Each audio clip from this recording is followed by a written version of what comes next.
क्यों कुछ लोग जिंदगी के हर तूफान में भी मुस्कुराते रहते हैं और कुछ छोटी सी मुश्किल में टूट जाते हैं? क्यों कुछ लोग असफलता को सीढ़ी बना लेते हैं जबकि दूसरे उसी असफलता में हमेशा के लिए फंस जाते हैं? नेपोलियन हिल ने कहा था, strength and growth come only through continuous effort and struggle. मतलब, मजबूती कभी तोहफे में नहीं मिलती, उसे गढ़ना पड़ता है अपने अंदर। आज की इस वीडियो में हम जानेंगे कैसे खुद को अंदर से इतना मजबूत बनाएं कि जिंदगी की कोई भी परिस्थिति हमें तोड़ ना पाए। चैप्टर 1, खुद से लड़ना ही असली जीत है। कभी जिंदगी में रुककर अपने आप से ये पूछा है कि मैं असल में किससे लड़ रहा हूं? ज्यादातर लोग जवाब देंगे, समय से, हालात से, दुनिया से, लोगों की सोच से। लेकिन सच्चाई ये है कि हमारी सबसे बड़ी लड़ाई कभी बाहर नहीं होती, वो हमारे अंदर होती है। हम बाहर के शोर में इतने उलझ जाते हैं कि हमें अंदर की आवाज सुनाई ही नहीं देती थी। हम सोचते हैं कि दुनिया हमें रोक रही है, लेकिन दरअसल हमें कोई नहीं रोक रहा। हमें हमारा डर रोक रहा है, हमारा आलस रोक रहा है, और सबसे ज्यादा हमें रोकता है हमारा बहाना बनाने वाला मन। नेपोलियन हिल ने अपनी किताब थिंक एंड ग्रो रिच में लिखा था, हर इंसान के अंदर दो आवाजें लगातार चल रही होती हैं। एक आवाज जो आपको हमेशा डराती है, कहती है, नहीं, ये तेरे बस का नहीं है। और दूसरी आवाज जो बहुत धीमी होती है लेकिन सच्ची, वो कहती है, कोशिश कर, तू कर सकता है। अब सवाल ये नहीं कि वो आवाज कौन सी है, सवाल ये है कि आप सुनते किसे हैं। जिंदगी की सबसे मुश्किल चीज किसी और को हराना नहीं, बल्कि खुद के अंदर के डर को हराना है। वो डर जो कहता है, अगर असफल हो गया तो क्या होगा? वो डर जो आपको नए कदम उठाने से रोकता है। और ये डर सिर्फ बड़े फैसलों में नहीं आता, कभी सुबह जल्दी उठने में, कभी जिम जाने में, कभी किसी सपने के लिए पहला कदम उठाने में। हर दिन ये डर छोटे छोटे बहानों के रूप में आपके सामने आता है। आज नहीं, कल कर लूंगा, अभी टाइम नहीं है, मेरे पास रिसोर्सेज नहीं है। और धीरे धीरे ये बहाने आदत बन जाते हैं, एक ऐसी आदत जो आपको कंफर्ट जोन में कैद कर देती है। लेकिन याद रखिए, कंफर्ट जोन में कोई ग्रोथ नहीं होती। कंफर्ट जोन वो जगह है जहां आपके सपने धीरे धीरे मरने लगते हैं। नेपोलियन हिल ने कहा था, every adversity, every failure, every heartbreak carries with it the seed of an equal or greater benefit. मतलब, हर मुश्किल में एक छिपा हुआ फायदा होता है। बस शर्त यह है कि हम उस मुश्किल से भागे नहीं, उसका सामना करें। हम सब किसी न किसी मोड़ पर हार मानने के बहुत करीब पहुंचते हैं। वो पल जब सब कुछ उल्टा लगने लगता है, जब लगता है कि मेहनत का कोई मतलब नहीं, जब दूसरों की सफलता अपनी हार जैसी लगती है। लेकिन ठीक वहीं, उसी जगह अगर आपने खुद से कहा, नहीं, मैं यहीं नहीं रुकूंगा, तो समझिए आपने अपनी असली लड़ाई जीत ली है। क्योंकि जो इंसान खुद से हारता नहीं, उसे कोई नहीं हरा सकता। डिसिप्लिन, यही वो हथियार है जो इस अंदरूनी लड़ाई को जीतने में सबसे बड़ा सहारा बनता है। लेकिन ध्यान रहे, डिसिप्लिन का मतलब सिर्फ जल्दी उठना, जिम जाना या टाइम टेबल बनाना नहीं है।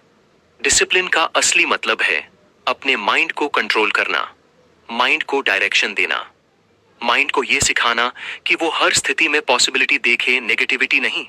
क्योंकि मन बहुत चालाक है, वो हमेशा आसान रास्ता ढूंढता है। वो चाहता है कि आप आराम से रहें, रिस्क न लें, कुछ नया न करें। वो हर बार कहेगा, छोड़ो यार, कल कर लेंगे। और यही वो पल होता है जब आपको अपने माइंड को ट्रेन करना होता है। डिसिप्लिन कोई एक दिन की प्रैक्टिस नहीं है, ये एक जीवन शैली है, जैसे सांस लेना। आप एक दिन डिसिप्लिन्ड होकर अगले दिन लेजी नहीं हो सकते। आपको हर दिन, हर पल अपने माइंड को कमांड देनी होती है, रुको मत, आगे बढ़ो, कोशिश करो। आपको खुद अपने अंदर के लीडर को एक्टिवेट करना होता है, क्योंकि कोई और आकर आपको मोटिवेट नहीं करेगा। मोटिवेशन बाहर से नहीं आती, वो तब आती है जब आप खुद अपने अंदर के डर से भिड़ते हैं और उसे हर बार थोड़ा थोड़ा हराते हैं। कभी गौर किया है, जब आप कुछ करने का फैसला लेते हैं तो माइंड तुरंत रेजिस्टेंस देता है। क्या ये पॉसिबल है? क्या तुम कर पाओगे? क्या लोगों को पसंद आएगा? यही रेजिस्टेंस आपकी ग्रोथ की शुरुआत है।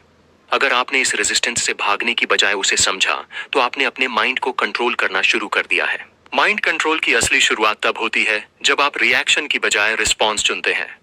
किसी ने कुछ कहा और आपने तुरंत गुस्सा नहीं किया, आप रुके, सोचा और कामली जवाब दिया। यही है माइंड कंट्रोल।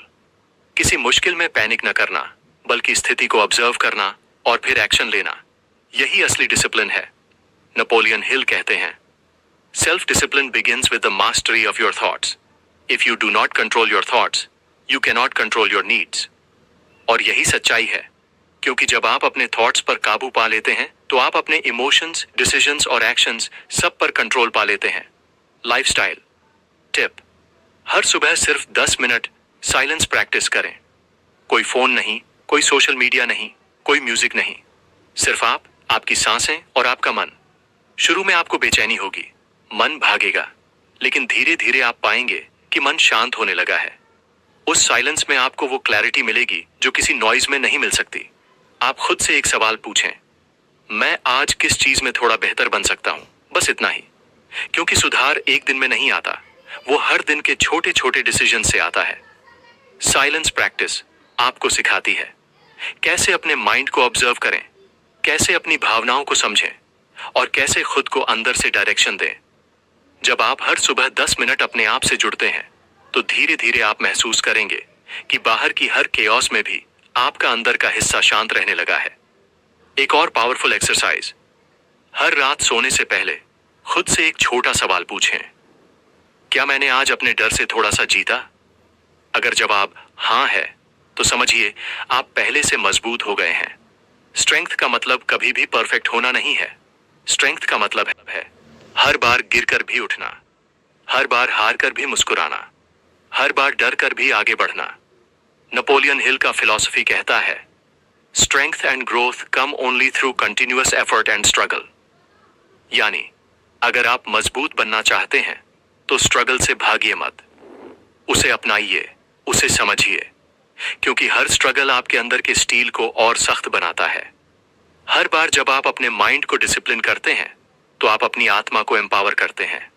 खुद से लड़ना आसान नहीं होता, वो लड़ाई होती है देर रात की थकान से, सुबह के आलस से, लोगों के डाउट से और अपने ही अंदर की कमजोरी से।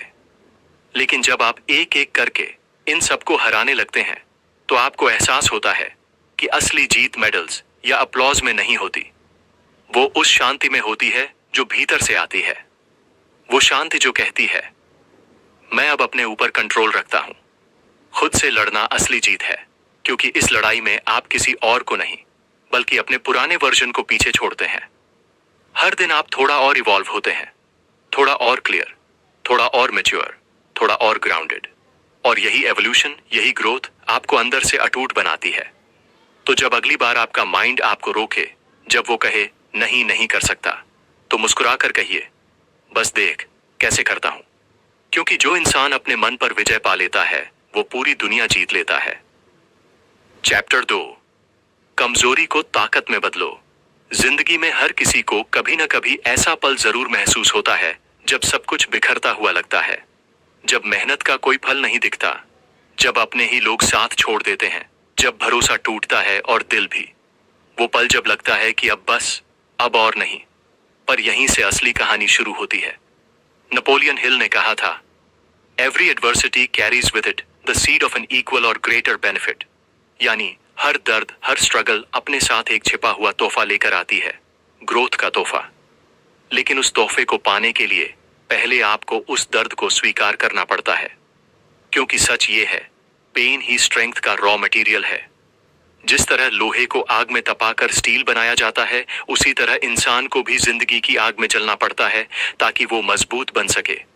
हर स्ट्रगल, हर रिजेक्शन, हर हार्ट ब्रेक आपको तोड़ने नहीं आती, वो आपको शेप देने आती है। पॉइंट 1, पेन ही स्ट्रेंथ का रॉ मटेरियल है। सोचिए, अगर जिंदगी में कभी कोई चैलेंज ना हो, अगर सब कुछ हमेशा आसान हो, तो क्या हम कुछ नया सीख पाएंगे? नहीं, क्योंकि ग्रोथ हमेशा डिस्कम्फर्ट से आती है। जैसे एक बीज को अंकुरित होने के लिए मिट्टी के अंधेरे में सड़ना पड़ता है, वैसे ही इंसान को अपने डर और असफलताओं के अंधेरे से गुजरना पड़ता है, तभी वो खिलता है। थॉमस एडिसन की कहानी हम सब ने सुनी है। 1000 बार असफल होना पड़ा, लोगों ने हंसी उड़ाई, इन्वेस्टर्स ने कहा ये आदमी पागल है। लेकिन एडिसन ने कभी रुकना नहीं सीखा। उन्होंने कहा था, I didn't fail 1000 times. I learned 1000 ways that didn't work. यानी उन्होंने हर असफलता को फेलियर नहीं बल्कि फीडबैक माना। और यही माइंडसेट हर इंसान को एक्स्ट्रॉर्डिनरी बनाता है। पेन हमेशा दो रास्ते खोलता है, या तो आप उसे कर्ज बनाकर अपने ऊपर हावी होने दें या उसे फ्यूल बनाकर अपनी ताकत में बदल दें। आपका चुनाव तय करता है कि आप किस दिशा में जाएंगे। नेपोलियन हिल ने अपनी किताब थिंक एंड ग्रो रिच में ट्रांसम्यूटेशन का जिक्र किया है, यानी हर एनर्जी को, हर भावना को ट्रांसफॉर्म किया जा सकता है। पेन भी एक एनर्जी है। अगर आप उसे सही दिशा में चैनलाइज कर लें तो वही दर्द आपकी प्रोडक्टिविटी, आपकी क्रिएटिविटी और आपकी सक्सेस का सोर्स बन जाता है। एग्जाम्पल देखिए, J.K. रोलिंग, जो आज हैरी पॉटर सीरीज की ऑथर हैं, उन्हें उनकी किताब के लिए 12 पब्लिशर्स ने रिजेक्ट कर दिया था। वो अकेली मां थीं, डिप्रेशन में थीं, लेकिन उन्होंने हार नहीं मानी। उन्होंने उस दर्द को अपनी कहानी में डाल दिया और वही कहानी करोड़ों लोगों के दिलों में उम्मीद बन गई। यानी दर्द ने उन्हें नहीं तोड़ा, दर्द ने उन्हें इमॉर्टल बना दिया। पेन एक ऐसा टीचर है जो आपकी ईगो को तोड़कर आपके अंदर के वॉरियर को जगाता है। जब जिंदगी आपको गिरा देती है, वो आपको सिखा रही होती है, अब उड़ना सीखो। Point 2, emotional pain, growth signal. कभी किसी रिजेक्शन से दिल टूटा, कभी किसी ने कहा तुमसे नहीं होगा, कभी किसी ने आपके ड्रीम्स पर हंसी उड़ाई। अगर हां तो जान लीजिए, वो मोमेंट आपकी ग्रोथ का टर्निंग पॉइंट है। क्योंकि इमोशनल पेन एक सिग्नल है कि अब वक्त है खुद को अगले लेवल पर उठाने का। जब कोई आपको रिजेक्ट करता है तो वो आपकी वैल्यू कम नहीं कर देता, वो सिर्फ आपको सही डायरेक्शन में धकेलता है। कई बार रिजेक्शन रीडायरेक्शन बन जाती है, लेकिन उस समय हमें दिखता नहीं क्योंकि हम पेन में डूबे होते हैं। सोचिए, अगर आपको कभी कोई अपॉर्चुनिटी से निकाला गया या किसी ने आपको अंडर एस्टिमेट किया, तो आप दो तरीके से रिएक्ट कर सकते हैं। या तो आप विक्टिम बन जाएं या वॉरियर। विक्टिम कहेगा मेरे साथ गलत हुआ, वॉरियर कहेगा ठीक है, अब मैं ऐसा बनूंगा कि अगली बार कोई इग्नोर न कर सके। यही फर्क है स्ट्रॉन्ग और वीक माइंडसेट में। स्ट्रॉन्ग इंसान अपने दर्द को फीडबैक की तरह देखता है। वो पूछता है ये दर्द मुझे क्या सिखा रहा है, और यहीं से ग्रोथ शुरू होती है। क्योंकि हर इमोशनल पेन आपको अपनी अंदरूनी सीमाओं को पहचानने का मौका देता है। वो बताता है कि आपकी लिमिट कहां खत्म होती है और आपकी संभावना कहां से शुरू होती है। एग्जाम्पल, माइकल जॉर्डन को अपने स्कूल की बास्केटबॉल टीम से निकाल दिया गया था। वो रोए, टूटे, लेकिन रुके नहीं। उन्होंने उसी दर्द को अपनी प्रैक्टिस का ईंधन बना लिया और आज वो ग्रेटेस्ट बास्केटबॉल प्लेयर कहलाते हैं, क्योंकि उन्होंने अपने पेन को पर्पस में बदल दिया। याद रखिए, इमोशनल पेन हमेशा बुरा नहीं होता। वो आपको यह बताने आया है कि अब कुछ बदलना होगा। वो आपके कंफर्ट जोन को हिलाने आया है ताकि आप अपने अंदर की असली ताकत देख सकें। नेपोलियन हिल कहते हैं, every failure brings with it the seed of an equal success. मतलब, हर गिरावट के अंदर एक छिपी हुई उड़ान है, बस आपको उसे देखना सीखना है। लाइफस्टाइल टिप, पेन को ट्रांसफॉर्म करने की कला। जब भी जिंदगी आपको चोट दे, जब भी कोई बात दिल को तकलीफ दे, तो तुरंत रिएक्शन मत कीजिए। एक गहरी सांस लीजिए और अपने जर्नल में लिखिए, What is this pain trying to teach me? ये सिंपल सवाल आपकी पूरी सोच बदल देगा। क्योंकि जैसे ही आप पेन को टीचर की तरह देखने लगते हैं, वो आपको एम्पावर करने लगता है। एग्जाम्पल के लिए, अगर किसी के हार्श वर्ड्स से आपको दुख हुआ, तो सोचिए, क्या मैं दूसरों के शब्दों पर ज्यादा डिपेंडेंट हूं? अगर किसी फेलियर से आप टूटे हैं, तो सोचिए, क्या मैं प्रोसेस से ज्यादा रिजल्ट पर अटैच था? हर बार जब आप पेन को ऑब्जर्व करते हैं, तो वो पेन थोड़ा हल्का हो जाता है, क्योंकि आप उससे भाग नहीं रहे, आप उसे समझ रहे हैं। जर्नल राइटिंग एक सिंपल लेकिन पावरफुल थेरेपी है। वो आपके अंदर के इमोशनल क्लटर को साफ कर देता है। वो आपको क्लैरिटी देता है और आपकी भावनाओं को स्ट्रेंथ में बदलने में मदद करता है। इस हैबिट को रोज के रूटीन में शामिल करें। सुबह या रात में सिर्फ 10 मिनट अपने दर्द से बातें करें। उसे सुनें, उसे लिखें और फिर देखें कैसे धीरे धीरे वही दर्द आपकी मोटिवेशन में बदलने लगता है। पेन तब तक आपको सताता है जब तक आप उससे भागते हैं, लेकिन जैसे ही आप उसका सामना करते हैं, वो पेन नहीं रहता, पावर बन जाता है। The transformation mindset. Napoleon Hill की फिलॉसफी हमें यही सिखाती है कि जिंदगी की कोई भी कठिनाई बेकार नहीं होती। हर चैलेंज, हर रिजेक्शन, हर लॉस एक हिडन ब्लेसिंग है। आपको बस उसे देखने की नजर चाहिए। जब आप कमजोर महसूस करते हैं तो याद रखिए, ये आपकी कहानी का अंत नहीं है, ये बस ट्रेनिंग फेज है। आपका कैरेक्टर इसी फेज में बनता है। आपका आत्मविश्वास, आपका धैर्य, आपकी क्लैरिटी सब इसी आग में गढ़े जाते हैं। स्ट्रांग लोग पेन फ्री लाइफ नहीं जीते, वो बस पेन हैंडलिंग लाइफ जीना सीख जाते हैं। वो जानते हैं कि हर दर्द के पीछे एक सीख है, हर गिरावट के बाद एक नई दिशा है, और हर आंसू के पीछे एक छिपी हुई ताकत है। तो जब भी जिंदगी आपको गिराए,